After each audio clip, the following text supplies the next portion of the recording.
Hi, welcome back to my channel journey with Germany Mayuri. నేను ఒక కొత్త స్వీట్ ఐటెం చేసి చూపిస్తానండి, అది కూడా బ్రెడ్తోని. సో ఆల్రెడీ మీరు థంబ్నైల్ చూసి ఉంటారు, బ్రెడ్తో గులాబ్ జామున్ చేసి చూపిస్తాను. సో ఇప్పుడు లేట్ చేయకుండా వీడియోలకైతే వెళ్ళిపోదాం. అండ్ కొత్తగా చూసేవాళ్ళు ప్లీజ్ నా ఛానల్ని షేర్ చేయండి, సబ్స్క్రైబ్ చేసుకోండి, బెల్ ఐకాన్ని ఖచ్చితంగా ప్రెస్ చేయండి ఫ్రెండ్స్. సో ఇప్పుడు మనకి కావాల్సిన ఇంగ్రీడియంట్స్ ఏంటంటో నేను మీకు ముందు చూపించేస్తాను. నేను 10 బ్రెడ్ స్లైసెస్ తీసుకున్నానండి. అది బ్రౌన్ బ్రెడ్ అయినా వైట్ బ్రెడ్ అయినా ఓకే. ఆ బ్రెడ్స్ తీసుకొని మీరు అలా ఎడ్జెస్ మొత్తం కట్ చేసుకోండి. కట్ చేసి పక్కన పెట్టుకున్న తర్వాత ఒక కప్లో హాఫ్ కప్ నిండా షుగర్ తీసుకోండి. అదే కప్తోని ఫుల్ కప్ వాటర్ తీసుకోండి. అండ్ 3 ఇలాచీస్ తీసుకోండి. And 5 to 6 table spoons warm milk తీసుకోండి. ఇవేనండి మీకు కావాల్సినవి గులాబ్ జామున్ చేయడానికి. సో ఫస్ట్ మనమైతే చాష్నీ రెడీ చేసుకుందామండి, అంటే షుగర్ సిరప్ రెడీ చేసుకుందాము. కన్వీనియంట్గా ఉండే ఒక ప్యాన్ తీసుకోండి. దాంట్లో 1 గ్లాస్ వాటర్ పోసుకోండి.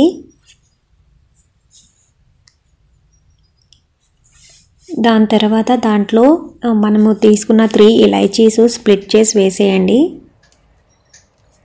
అలాగే మీరు హాఫ్ కప్ షుగర్ తీసుకున్నారు కదా, ఆ షుగర్ కూడా దాంట్లో వేసేయండి.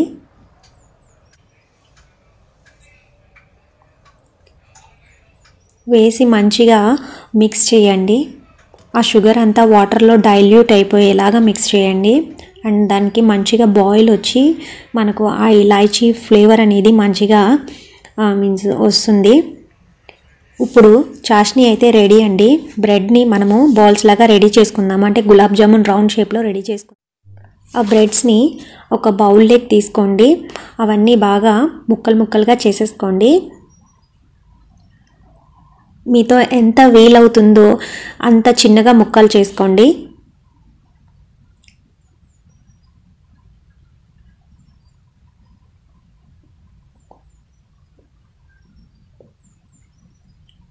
అలా చేసేసుకున్న తర్వాత గోరువెచ్చని పాలు ఉన్నాయి కదా, ఒక 2 to 3 టేబుల్ స్పూన్స్ దాంట్లో వేయండి. ఫస్ట్ మొత్తం ఒకేసారి పోసుకోవద్దు, కొద్ది కొద్దిగా వేసుకుంటూ మిక్స్ చేసుకుందాము. సో నేను ఫస్ట్ 3 to 4 వేసుకున్నాను.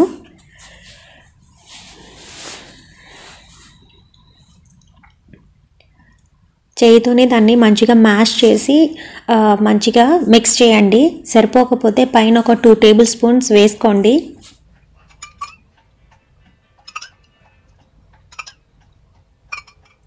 దాన్ని ఒక బ్రెడ్ స్లైసెస్ని ఒక డౌ లాగా వచ్చేలాగా మంచిగా మీరు మ్యాష్ చేసుకోవాలి, ఎక్కడ క్రాకర్స్ రాకుండా.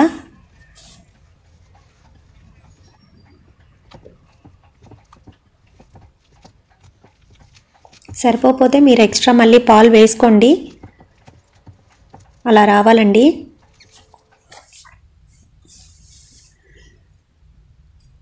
ఇప్పుడు అలాగే పక్కన ఒక ప్యాన్లో ఆయిల్ వేడి చేసుకుందాము డీప్ ఫ్రై కోసం. అలాగే చిన్న చిన్న బాల్స్ చేసుకోండి.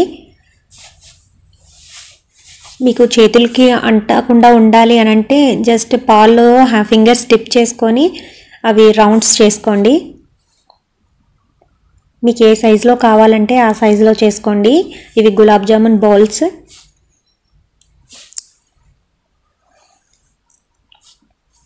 కానీ అలా రౌండ్ చేసుకునేటప్పుడు చూసుకోండి మీకు ఎక్కడ క్రాక్స్ లేకుండా, ఎందుకంటే ఆయిల్లో వేసిన తర్వాత ఆయిల్ అంతా వేస్ట్ అయిపోతుంది, మొత్తం చిట్లిపోతాయి.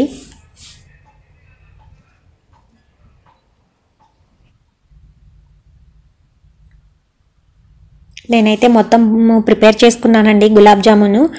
సో క్రాక్స్ ఎక్కడా లేకుండా చూసుకున్నాను. సో ఆయిల్ మీడియం ఫ్లేమ్లో ఉండాలండి. ఒక్కొక్కటిగా అన్నీ దాంట్లోకి వేసేయండి. మీకు ప్యాన్లో సరిపడినన్ని వేయండి. ఫస్ట్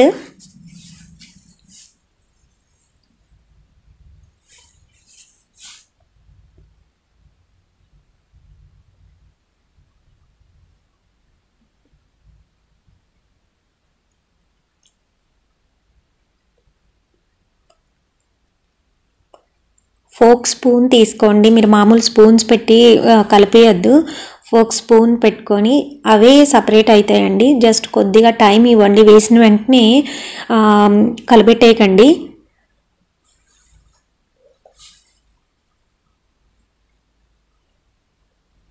జస్ట్ మీరు ఫోక్తో అలా టచ్ చేస్తేనే అవే ఆటోమేటిక్గా స్టిక్కీగా లేకుండా టర్న్ అయిపోతాయి అన్నమాట. మీరు కొద్దిగా టైం ఇస్తే, లేకపోతే కింద స్టిక్ అయిపోయి రౌండ్గా ఉండే షేప్ మొత్తం పాడైపోతుందండి.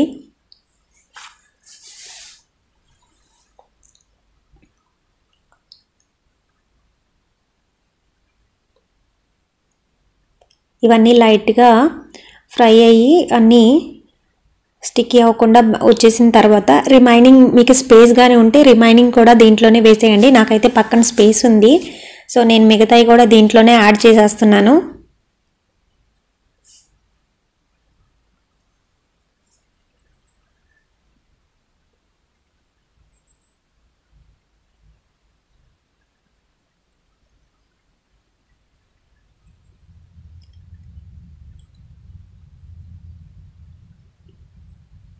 మధ్య మధ్యలో ఫస్ట్ వేసినవి జస్ట్ కదిలిపిస్తూ ఉండండి, లేకపోతే ఒక పక్క మరీ డార్క్ కలర్ ఇంకో పక్క లైట్ కలర్ అయిపోతుంది. మనకి మొత్తం గోల్డెన్ బ్రౌన్ కలర్ వచ్చేదాకా ఫ్రై చేసుకోవాలి.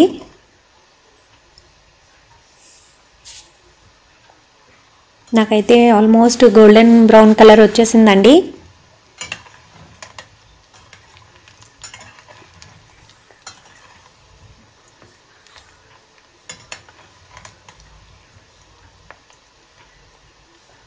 అలా మిక్స్ చేసుకుంటూ ఉండండి. అప్పుడు మొత్తం కలర్ అనేది అన్నిటికీ ఈవెన్గా వస్తుంది. నేను ఒక ప్లేట్లోకి తీసుకుంటున్నాను.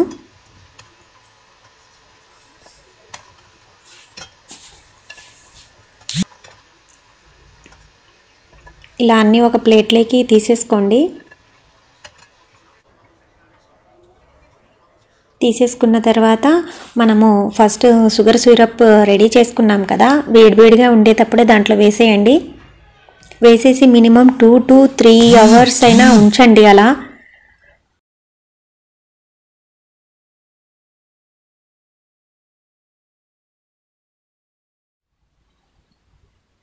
ఇలా 2 to 3 hours కానీ వాటర్లో షుగర్ సిరప్లో సోక్ అయితే మంచి టేస్టీగా ఉంటాయండి. అండ్ వీటి సైజ్ కూడా పెరుగుతుంది. అలా ఒక బౌల్లోకి ట్రాన్స్ఫర్ చేసుకొని మీరు లిడ్ పెట్టేసుకోండి 2 to 3 hours.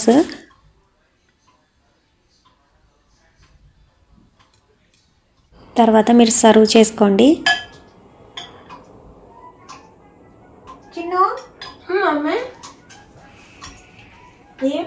ఈరోజు గులాబ్ జామున్ చేసావా? ఎలా ఉంది చూడు, బాగుందా?